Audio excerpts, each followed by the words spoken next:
What up, people? I'm a big fan of action RPGs. Other than maybe turn-based, it's easily my favorite subgenre. The mixture of fast-paced combat mixed with deep customization that you get with the average RPG is really hard to beat.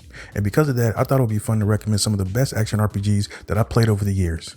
But before I start, if you're new to the channel, I make videos on single-player games with a heavy focus on RPGs. If that's something that interests you and you're enjoying the video, consider subscribing and hitting that like button to help with the algorithm. And with that, let's get started. First on the list is Crosscode. I talk about this game a lot on my channel, and for good reason. It's not going to stop, by the way. This was one of the first games on the Nintendo Switch that really got me into indie games, along with Celeste and Katana Zero. Outside of the amazing pixel graphics, which I always appreciate, the combat is where this game naturally shines. It's very fast paced, and seamlessly switch between quick melee attacks and ranged ball launchers is fun and surprisingly satisfying. The game also has this cool ranking system where the more you continuously fight within a certain amount of time, the higher your rank will be, and the higher the rank, the better the rewards. This mechanic really had me searching everywhere I could for enemies to fight, and it made grinding to level up slightly more enjoyable. I still hate grinding in games though. The game is often compared to Zelda because of its dungeons, which is honestly my least favorite part of this game. There's nothing wrong with the dungeons or the puzzles in them, however I just greatly prefer all the fighting and missions outside of them. But personal feelings aside, when it comes to combat, visuals, and also music, Crosscode is one of the best out there, especially for an indie game. And like I said earlier, if you're a fan of 2D Zelda games or just action RPGs in general, Crosscode is 100% worth your time. Next up, we have Cyberpunk 2077. I, like many people, was not very happy with the game when it launched, and because of that, I returned it and used that money to buy another game that you'll see later on this list. But after about a year, after getting a PS5 and hearing about the free PS5 upgrade, I bought a cheap PS4 copy and tried it again, and I'm glad I did. Outside of the Borderlands and the Gears franchises, I'm not really that into shooters, but Cyberpunk is one of those few exceptions. The gameplay wasn't that fun for me early on, but once I added a couple points into skill trees and found some guns and weapons that fit my playstyle, my addiction started. Speaking of skill trees, while I wouldn't consider them bad, it did feel a little overwhelming sometimes. There's so many options available that I had real FOMO numerous times when deciding where to allocate my points. But after a while, I just honed in on putting points towards assault rifles and pistol damage and went on with my life. The overall story is also pretty solid. I went the Nomad route, by the way, but the side missions is what really make this game amazing. While not on the same level as Witcher 3, you could tell that these missions were made by the same people. The missions I especially liked were the ones involving specific characters like Judy, Johnny, or Panam. It was great getting to know these characters more in these optional quests, and it made their involvement in the main story that much more impactful. If you're not really into shooters, or maybe you just haven't touched this game because of how it was launched, I would strongly recommend giving it a chance because like I said earlier, once you find some weapons that really fit your specific playstyle, Cyberpunk 2077 is an amazing game to play. At number 8, we have Tales of Berseria. Just like other games in the franchise, the bulk of the combat revolves around stringing combos together, mixing together physical and magical attacks along with arts. One thing that's unique with Berseria when it comes to combat is the soul gauge, which determines how much the player can link arts based on the number of the soul in the gauge.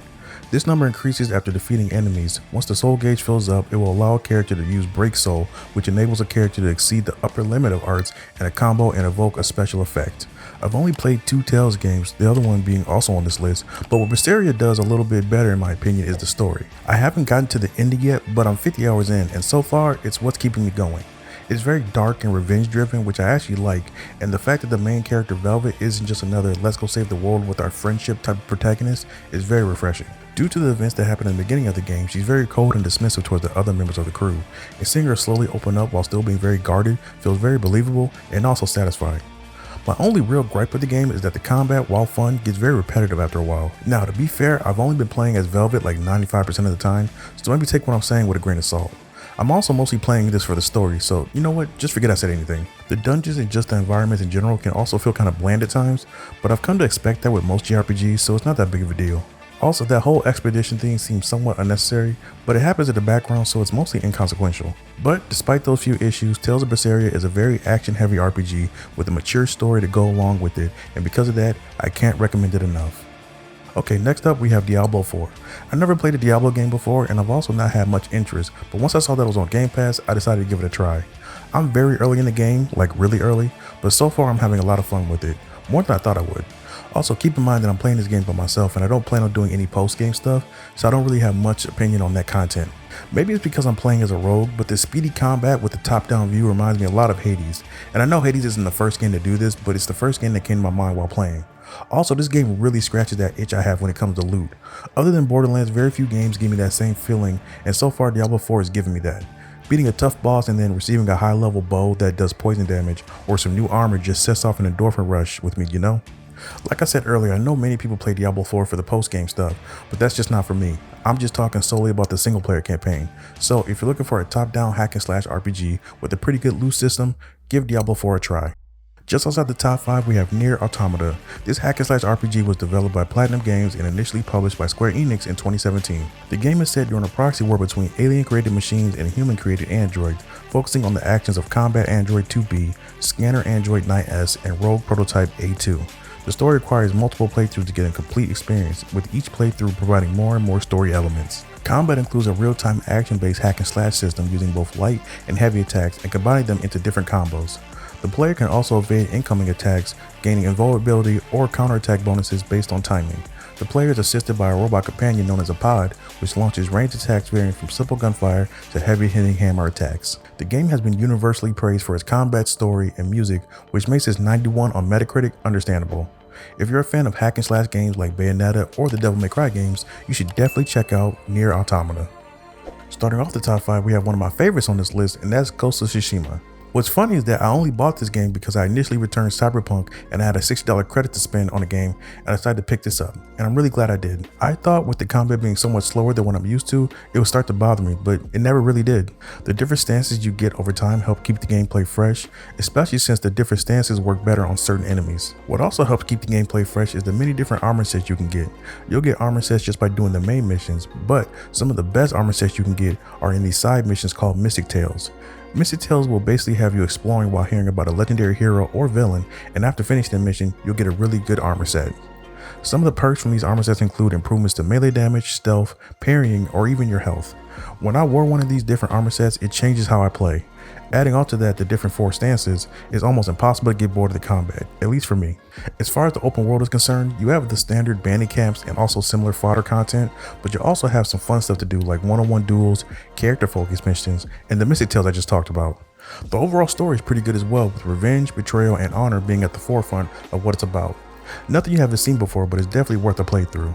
Plus you get to pick out a horse for yourself, and I highly recommend you get as attached to that horse as you possibly can.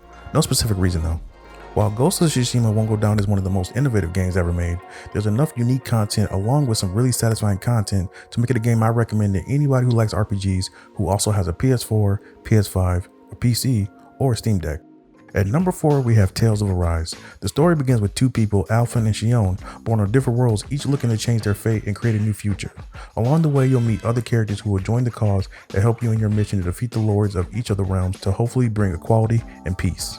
Just like I mentioned in Tales of Berseria, the main focus of the combat is stringing combos together using what's known as arts, which are special moves each character possesses.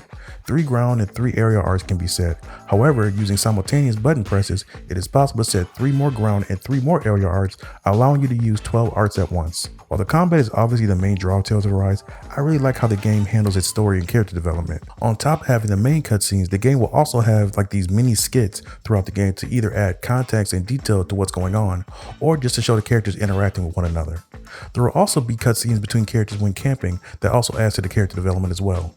I'm a big story guy, and while none of these skits and conversations are vital to the overall plot, they help add layers to these characters outside of battle, which I very much appreciate. And even though I much prefer the story in Berseria than I do Arise, the gameplay in Arise is better in almost every way. So if you're only going to pick one of the 2 Tales games and you're someone who cares a lot more about gameplay than story, Tales of Arise is definitely the one you should consider. Starting off the top 3, we have Final Fantasy VII Remake. The combat system in the game showcases a hybrid style many have compared to Final Fantasy 15 or Kingdom Hearts. You can either fight in real time or fight in what's called tactical mode, where time slows down and allows you to choose your next move without being punished. Integrated into that is the new version of the Active Time Battle or ATB system. This time around, the ATB meter fills up slowly by itself, but can also fill up faster by connecting on attacks. Once it's filled, the player can halt the action and use special abilities such as magic, items, and also special moves. When I first bought this game, I got to chapter 12 and just dropped it. But after playing the original Final Fantasy VII for the first time, and then the remake, something clicked and I enjoyed it a lot more. What I believe helped was actually taking the time to really understand the combat and not just button mashing with Cloud the whole time. Also, I think understanding these characters based off the original game helped me be more engaged in the story as well. Speaking of that, the story is also obviously amazing. I really don't have much else to say about it, honestly. The game does a great job of taking these iconic characters and fleshing them out and making tiny little changes without it feeling too much different from the original. While on the topic about the OG, a lot of people go back and forth about whether you should play the original first or not before playing the remake. And while I wouldn't say you have to play the original, I do think you'll enjoy the remake a lot more if you do. A lot of times the game assumes that you know what happened in the first game and it plays off of that. So again, you don't have to play it, but I strongly recommend you do, or at least watch a walkthrough or something. Outside of some side missions that simply felt like a waste of time, Final Fantasy VII Remake is an amazing action RPG with incredible combat, music, and story that I'll put up against any game in the genre. Just missing out on the top spot, we have Legend of Zelda Tears of the Kingdom. Now, I know a lot of people go back and forth about whether this is an RPG or not, and for me, it feels like an RPG when I'm playing it, so I'm gonna just roll with that. If it's not, I'll just take the L on that one. What hooked me the most when it comes to Tears of the Kingdom is the exploration. Open world RPGs are my favorite type of RPGs because there's nothing I love more than seeing different areas and just discovering things at my own pace and on my own terms.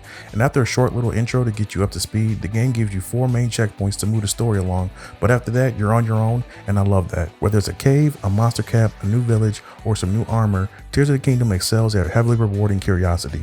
And with there being 3 separate levels to the world to get through, it'll be a while before you see everything this game has to offer. I can tell that I'm really enjoying the game when I forget what the main quest is about because I have like 10 or 12 other things I want to do before I get back to it.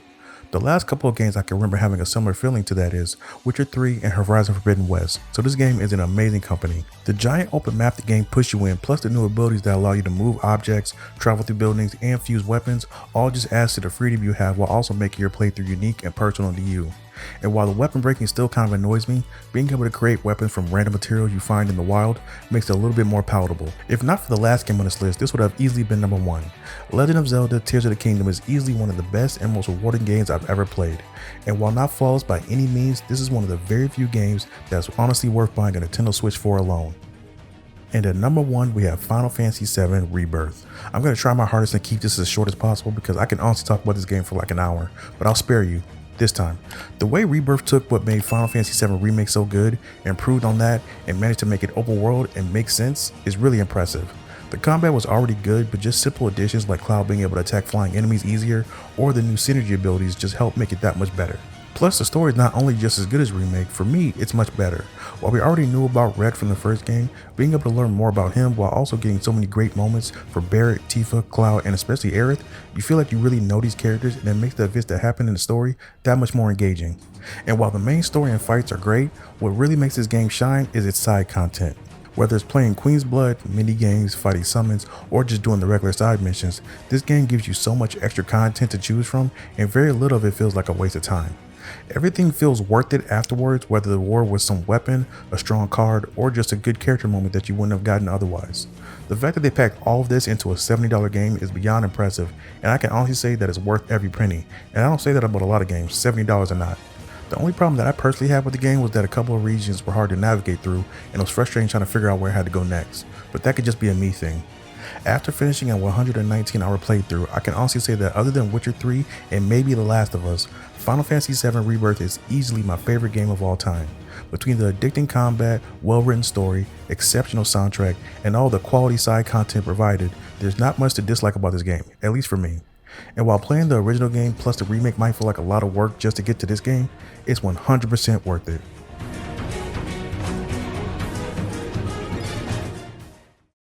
But I'm really interested in what you have to say. What action RPGs would you recommend people play, or just RPGs in general? Let us know in the comments. If you want to see more RPG content from me, links will be in the description, or just click the playlist on the screen. And as always, don't forget to like and subscribe to keep up with the channel. Later.